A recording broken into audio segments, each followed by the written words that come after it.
근데 보면은 연예인들이 출연을 해가지고 막 10차례를 처음에 오면은 10차례를 얼차례라고 하나요? 얼차례를 시켜요.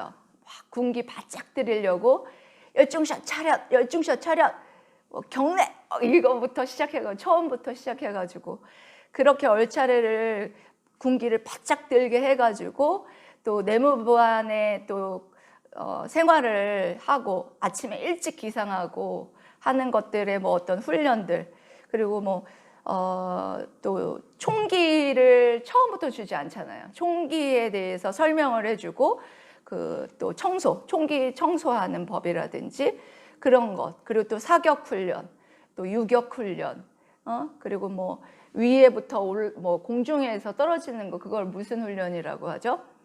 그런 훈련부터 시작해가지고 나중에는 막 장비에다가 몇 킬로를 넣는다고 했죠? 한 10몇 킬로를 15킬로나 이렇게 막 장비를 생존할 수 있는 모든 장비를 넣어가지고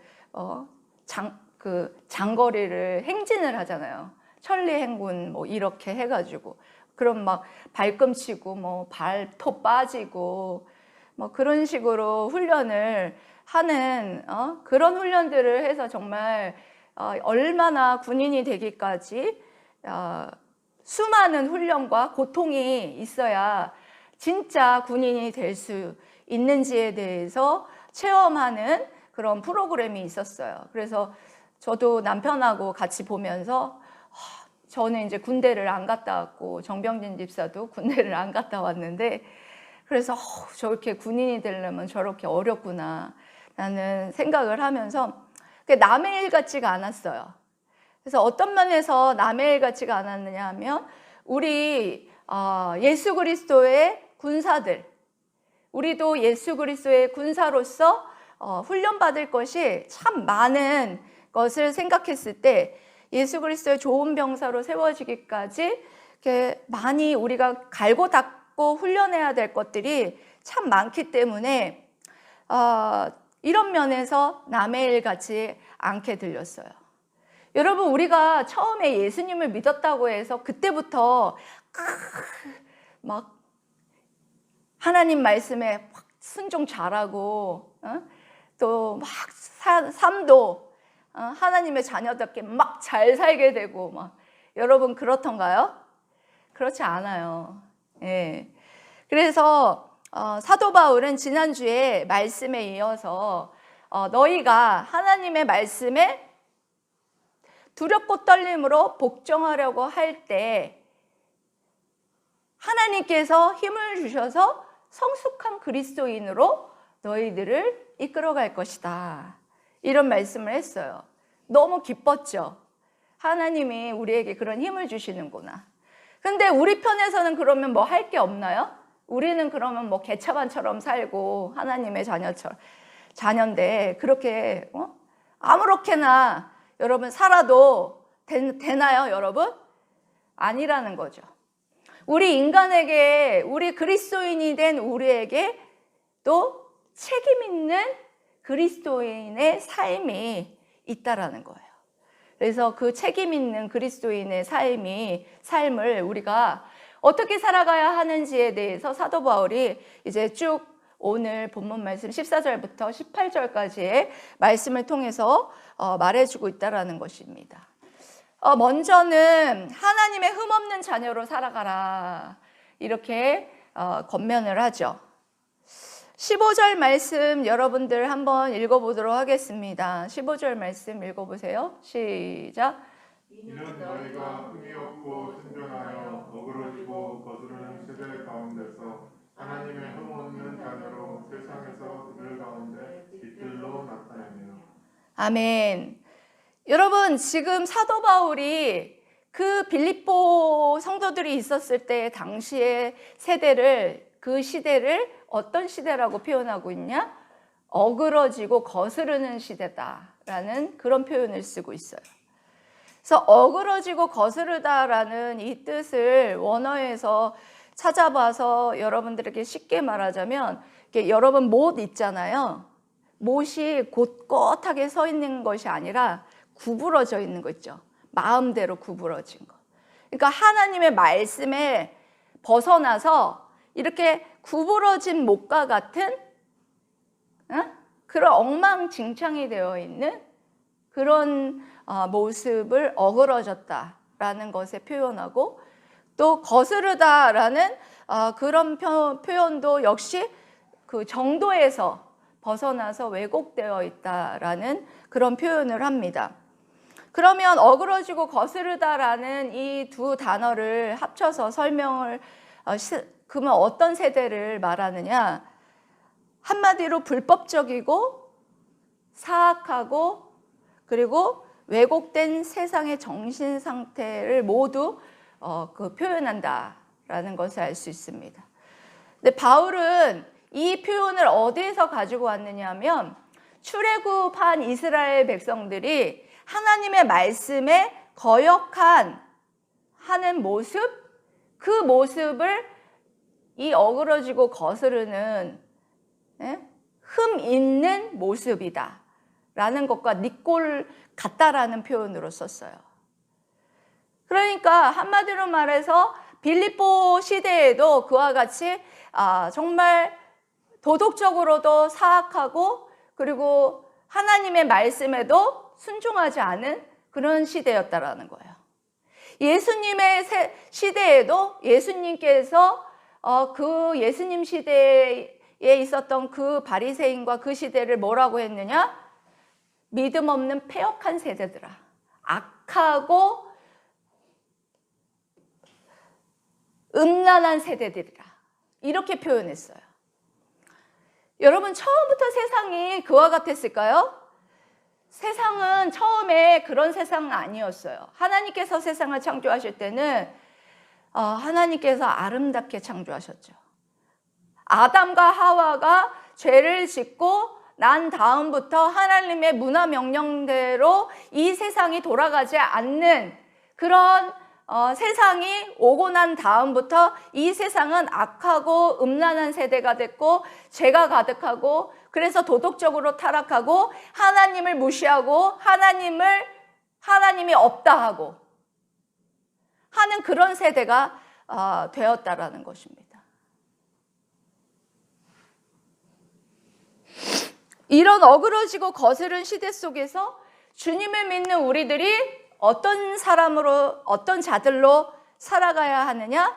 흠이 없는 자들로 살아가야 한다라는 것이죠. 흠이 없는 자들이라는 것은 여러분들 이걸 생각하시면 돼요. 제사 지낼 때에 어떤 제물을 드리라고 했어요? 흠이 없는 제물을 내게 가져오라 했잖아요. 흠이 없는 제물은 뭐예요? 예? 병들고 찢어지고 눈 멀고 그런 것은 가져오지 말라고 하셨어요. 더러운 것들은 가져오지 말라고 그랬어요. 그러니까 흠이 없는 삶을 살아라는 말은 흠이 없는 그와 같이 하나님 앞에도 드려지지 못할 그런 삶을 살지 말라는 거예요. 영적으로도 도덕적으로도 더러워서 하나님 앞에 드려지지 못할 삶을 살지 말라는 거예요.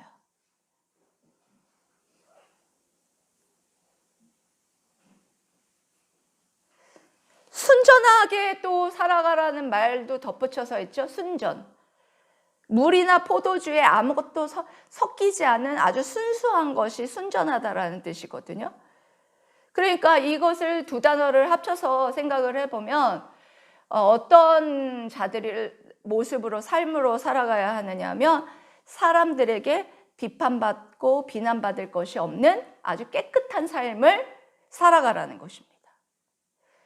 지금 세대가 어떤 세대이기 때문이냐? 어그러진 세대라는 거예요. 참 여러분 모순되죠?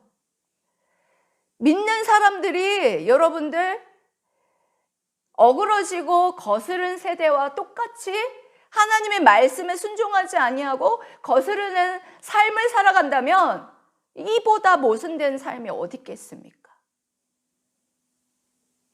하나님께서는 이와 같이 정말 세상이 어그러지고 거슬러서 하나님의 말씀을 무시하고 하나님을 무시하고 도덕적으로도 사악하고 악하고 음란하고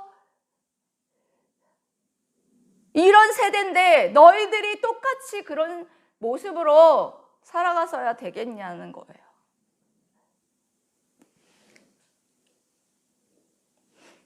여러분, 우리 믿는 사람들은요, 순결해야 돼요. 죄에서 여러분 멀어져야 돼요. 영적으로도 하나님의 말씀에 순종해야 되는 것이 첫 번째이고요. 두 번째는 도덕적으로도 깨끗해야 돼요. 죄를 멀리해야 돼요. 그런 얘기를 들었는데 그게 진짜인지는 모르겠지만 교회의 성가대에서 불륜이 그렇게 많이 일어난대요. 제가 그 말을 듣고 기겁을 했습니다. 99%가 남자들이 바람을 핀다고 합니다. 거기에서 1%가 우리 믿는 남자들이길 바랍니다.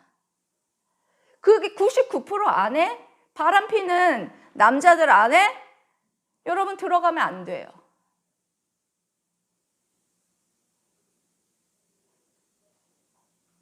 하나님이 보고 계시잖아요. 여러분, 우리 믿는 사람들은요, 그래서 하나님의 자녀는요, 세상 사람들은 영적으로 뒤틀리고 도덕적으로 여러분 비비 꼬여 있어요. 어그러지고 거스르는 그런 세대 속에 있어요. 이런 세상에서 살아가는 신자들은요, 뭘 멀리해야 되느냐? 여러분, 세속화를 경계해야 해요. 그들과 똑같은 그런 삶을 살아가서는 안 돼요. 어그러지고 거스르는 게 어떤 건지 알려드렸잖아요. 어그러지고 거스르는 그와 같은 삶의 모습을 여러분들이 경계하면서 정말 하나님 앞에서 정말 흠이 없이 하나님이나 사람에게 비난이나 비판받을 것이 없는 그런 모습으로 깨끗하게 살아가기를 힘쓰는 저와 여러분들 되시기를 축복합니다. 아멘. 두 번째로는 생명의 말씀을 굳게 붙잡으라. 뭘 굳게 붙잡으라고요? 예, 생명의 말씀을 굳게 붙잡으라. 16절 말씀 읽어보세요. 시작. 생명의 말씀을 밝혀 나의 자른질이 헛되지 아니하고 수고도 헛되지 아니하므로 그리스도의 날에 내가 자랑할 것이 있게 하려 함이라. 아멘. 여러분, 바울은 항상 그리스도의 날을 기다리면서 살았어요. 그냥 산 게 아니에요. 마지막 날, 주님 앞에 설 날, 백보자 심판대 앞에 내가 주님 앞에 섰을 때 어떤 자랑과 어떤 칭찬과 어떤 상급을 받을까? 그것을 늘 생각하면서 살았던 것을 이 말씀을 통해서 볼 수 있어요. 내가 정말 하나님 앞에서 그리스도의 날에 수고한 것이 헛되고 일한 것이 헛되지 않기를 바란다. 너희들이 생명의 말씀을 밝혀서 내가 정말 주님의 앞에 백보자 심판대 앞에 섰을 때 그것이 자랑이 되게 해다오. 그런 간곡한 부탁을 하는 거예요. 여기 생명의 말씀을 밝혀라는 말에서 밝혀가 중요해요. 밝혀. 여러분, 생명의 말씀은 여러분 뭐겠습니까? 복음이죠. 복음의 말씀이에요. 생명의 말씀이. 복음을 가리키고 밝혀라는 말은요, 생명의 말씀을 굳게 붙들어라 라는 뜻이에요. 생명의 말씀을 굳게 붙들어라. 어떻게 하면 생명의 말씀을 굳게 붙들 수 있을까요? 그 복음의 말씀에 확신이 있어야 돼, 먼저. 예수 그리스도께서 나를 위해서 십자가에 못 박혀 죽으시고 3일 만에 부활하셨구나. 그것으로 인하여서 내가 생명을 얻었구나 라는 확신이 여러분들에 있어야 돼요. 여러분들에게 그게 생기잖아요? 그럼 그 다음에 뭘 하게 되느냐? 그 말씀을 굳게 붙잡고 살게 돼요. 아, 내가 이 말씀대로 살아야 되겠다. 자동적으로 그런 마음에 막 그 소망이 일어요. 그래서 굳게 붙잡고 소망을 가지고 막 살게 되고 또 뭐 하게 되느냐? 굳게 붙잡고 그 말씀을 전하게 되는 거예요. 여러분들이 하나님의 생명의 말씀을 왜 복음을 못 전하느냐? 굳게 못 붙들고 있기 때문이에요. 이 생명의 말씀에 대한 확신이 없고 그리고 그 확신대로 살아가야지 여러분 뭔가 간증이 나오잖아요. 내가 정말 주님의 말씀대로 구원을 받았고 그 말씀을 전하였더니 그 사람이 이렇게 변화되었더라. 그리고 또 나도 생명의 그 말씀으로 이렇게 살았는데 이렇게 하나님께서 나를 살려주셨다 라는 것들이 있어야지 전하게 되잖아요. 최 권사님 그렇죠? 예? 하나님이 나를 이렇게 살려주셔서 우리 최 권사님이 전도를 참 잘하시는데 예? 그런 게 바로 굳게 붙잡으신 거예요. 생명의 말씀을 굳게 붙잡고 복음대로 살고 또 복음을 전하는 삶, 그런 삶을 살아갈 때 정말 하나님께서 얼마나 기뻐하시겠습니까? 그래서 그리스도의 날에 바울만이 칭찬을 받는 것이 아니라 여러분들이 그런 삶을 살면 그리스도의 날에 주님께서 저와 여러분들도 칭찬하실 줄 믿습니다. 예. 그리고 여러분 세 번째로 순교 앞에서 기뻐하라. 순교 앞에서 기뻐하라. 17절, 18절 말씀 여러분 읽어보시겠습니다. 시작. 만일 너희 믿음의 재물과 섬김 위에 내가 나를 전제로 드릴지라도 나는 기뻐하고 너희 무리와 함께 기뻐하리니 이와 같이 너희도 기뻐하고 나와 함께 기뻐하라. 아멘. 여러분 빌립보 성도들에게 지금 사도 바울이 이렇게 17절에서 말하고 있어요. 너희 믿음의 재물, 믿음의 재물이라는 것은 바로 믿음에 근거한 삶을 말하는 거예요. 로마서 12장 1절에 여러분 산 재물로 너희의 삶을 드려라 하는 말씀 있잖아요. 이거하고 일맥상통하는 말씀이에요. 너희가 믿음이 있다면 그 믿음을 삶으로 보여라. 믿음의 재물. 예? 우리의 삶은요, 하나님 앞에 드려지는 재물과 같은, 예배와 같은 삶이에요. 그런 너희의 믿음의 재물과 섬김 이외에 똑같은 말이죠. 섬김, 한 봉사라고 해요. 섬김. 그런 너희들의 믿음에 근거한 봉사. 예? 여러분들 어떤 사람만 봉사를 할 수 있느냐? 정말 하나님에 대한 믿음이 있는 자들이 봉사를 하고 나눔을 해요.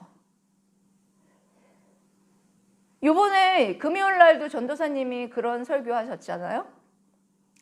자기가 가지고 있는 은사로 이렇게 섬기는 것, 이런 것이 얼마나 귀하냐. 예?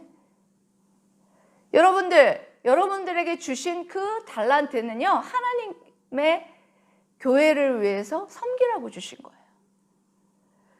우리 성도들이 정말 우리 가족들이 이렇게 오늘 찬양으로 이렇게 하나님 앞에 영광 올려드렸는데, 이렇게 하나님 앞에 하나님이 주신 내 목소리, 반주, 이런 것으로 하나님 앞에 섬겼을 때 하나님이 얼마나 기뻐하셨을까, 그런 생각을 합니다.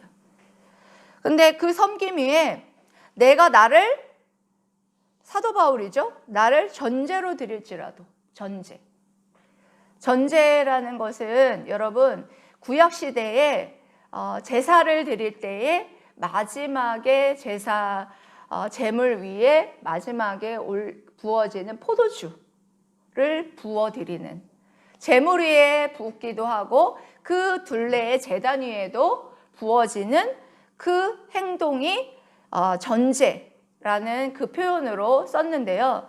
이 말은 무슨 말이냐면, 빌립보 성도들의 너희들의 믿음의 삶을 위해서, 너희들의 믿음의 삶을 사는 것을 세우기 위해서 내가 너희들을 위해서 죽기까지 죽기까지 그와 같이 전제로 드릴지라도 뭐 한다는 거예요? 나는 기뻐하고 너희 무리와 함께 기뻐하리라. 얼마나 정말 대단한 믿음이죠. 그러니까 다른 사람을 세우기 위해서 내가 죽을지라도 나는 기뻐하고 기뻐하리라. 근데 그 기쁨이 나만 기뻐하는 게 아니라 너희도 기뻐했으면 좋겠다. 이런 말을 하고 있어요. 빌립보 성도들아, 내가 정말 너희들의 믿음을 세우는 것을 위해서 내가 전제와 같이 부어지고 내 삶이 너희들을 위해서 희생하고 그와 같이 죽을지라도 나는 너무 기쁘다. 너희들이 세워지기만 한다면 너무 기쁘다. 그래서 나의 죽음을 슬퍼하지 말고 기뻐하라. 이렇게 말하고 있는 것입니다.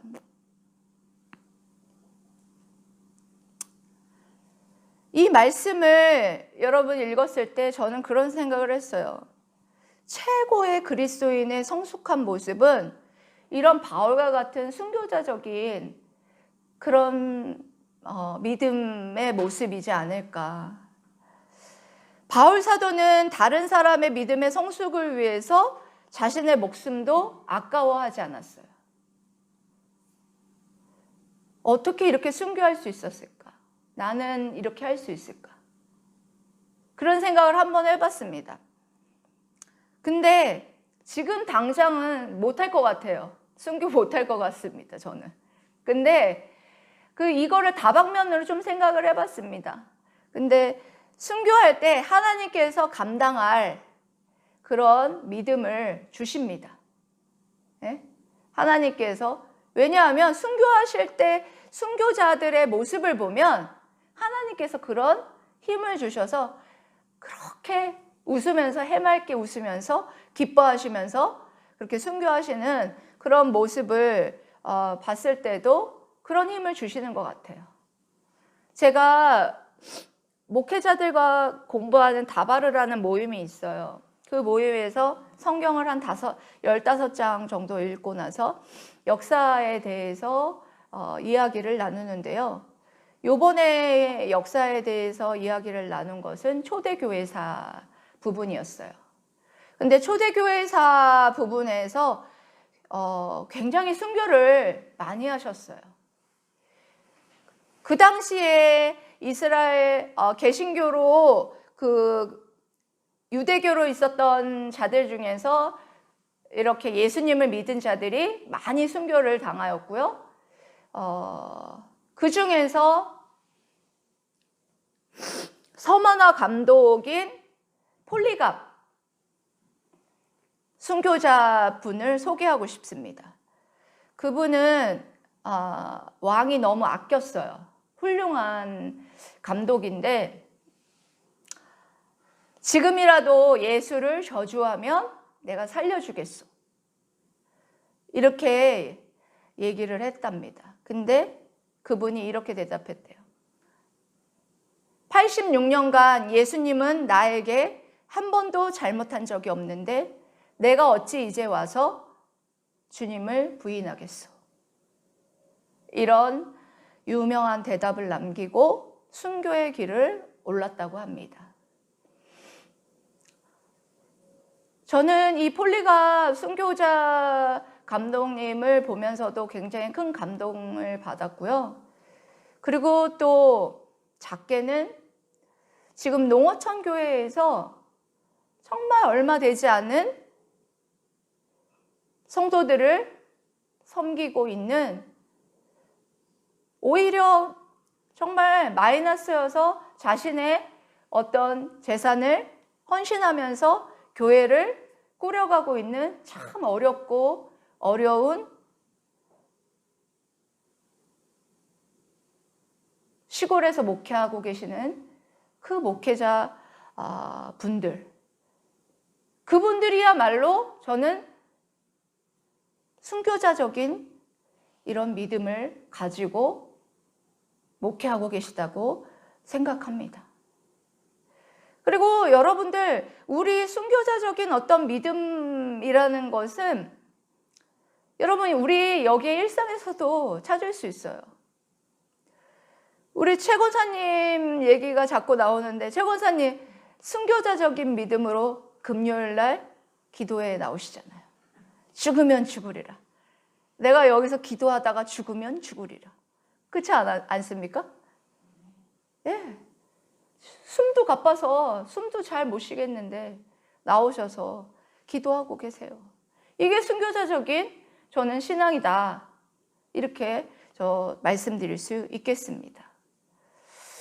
다른 사람을 세우기 위해서, 다른 사람을 위해서 순교자적인 모습으로 헌신하고 기도하고, 또한 더 나아가서는 목숨을 바치고 하나님 모든 것이 정말 너무나 성숙한 그 믿음의 모습이다라고 생각합니다. 여러분, 우리가 처음부터 흠이 없고 순전한 자가 되고, 그리고 생명의 말씀을 붙잡고 그 말씀대로 전하고, 그렇게 전하면서 또 다른 사람을 세우는 그런 순교자적인 그런 믿음을 다 보일 수 없어요. 처음부터 그런 사람이 되기까지는 많은 훈련이 여러분 필요합니다. 성경의 예를 여러분들이 들어서 보면, 여러분 출애굽한 이스라엘 백성들은요, 가나안 땅에 들어가기까지요, 사실은 40년이 걸릴 필요가 없었어요. 10일이면 들어갈 길이었는데도 불구하고 그들은 40년을 돌았습니다. 왜 그랬을까요? 가데스 바네아라는 곳에 와서 12명의 정탐꾼을 보냅니다. 근데 그곳에서 돌아온 정탐꾼의 10명이 믿음 없는 말을 하죠. 우리는 메뚜기 같다. 하나님의 말씀을 믿지 않죠. 그래서 하나님께서 너희들의 믿음이 없음에 대한 심판으로 어떻게 합니까? 40년간은 돌게 해요. 그리고 거기에서 믿음의 말을 했던 여호수아, 갈렙과 출애굽 2세대만이 하나님이 약속한 약속의 땅으로 들어갑니다. 여기서 여러분 중요한 것은 40년 동안 하나님께서 뭘 시켰을까요? 말씀의 훈련이에요. 말씀의 훈련에 순종하는 것. 하나님의 말씀에 순종하는 훈련을 시켰어요. 40년 동안. 구름이 떠오르면 성막이 움직이고, 구름이 내려앉았으면 성막이 머물렀고, 진의 모양과 또 위치, 또 뭘 먼저 쌓아야 할지, 그 모든 것들에 대해서 하나님께서 말씀으로 주셨어요.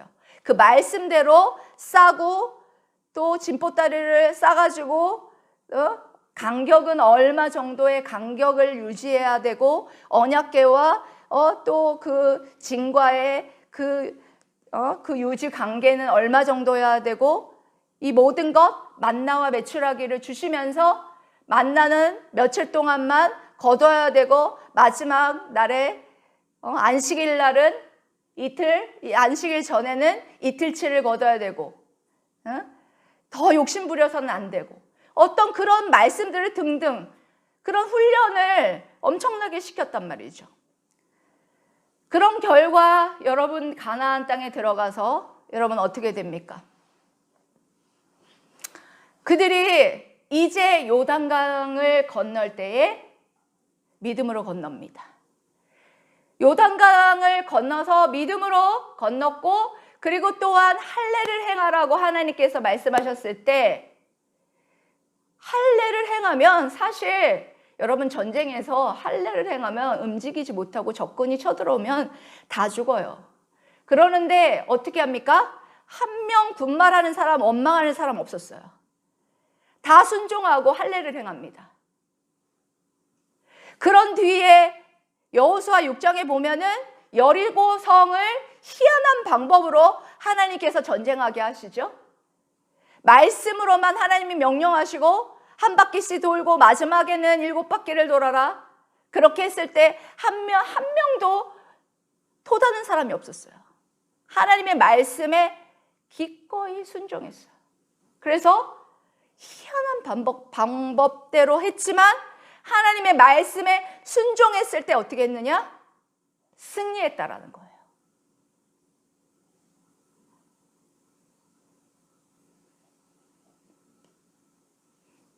여러분, 그렇습니다. 이 모든 훈련의 주관자는 하나님이십니다.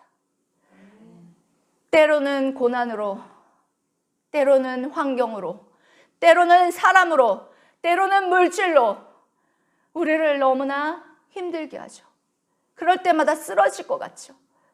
아픈 건강으로 너무 고통스럽죠. 쓰러질 것 같아요.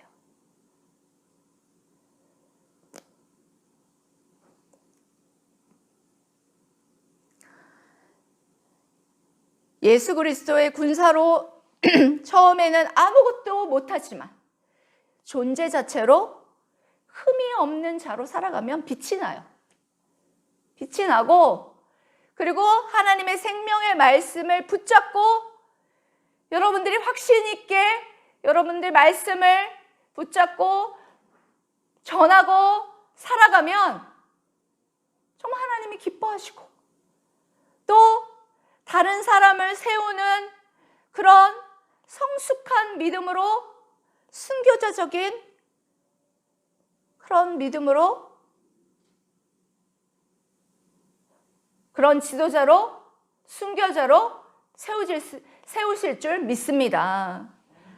사랑하는 물된 동산 성도 여러분, 우리 편에서는 여러분 흠이 없는 자로 살아가기를 애쓰고, 또 생명의 말씀을 붙잡고 전하고, 또 다른 사람을 세우기 위해서 정말 믿음의 헌신을 하고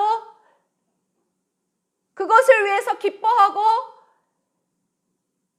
이렇게 여러분들이 살아갈 때 하나님께서 우리에게 은혜와 사랑을 주셔서 이 모든 것을 이루어 가셔서 예수 그리스도의 좋은 병사로 여러분들을 세워나가실 줄 믿습니다. 사랑하는 성도 여러분, 그렇게 하나님을 의지하여 예수 그리스도의 좋은 병사로 세워지시기를 주님의 이름으로 사랑하고 축복합니다. 아멘. 기도하겠습니다.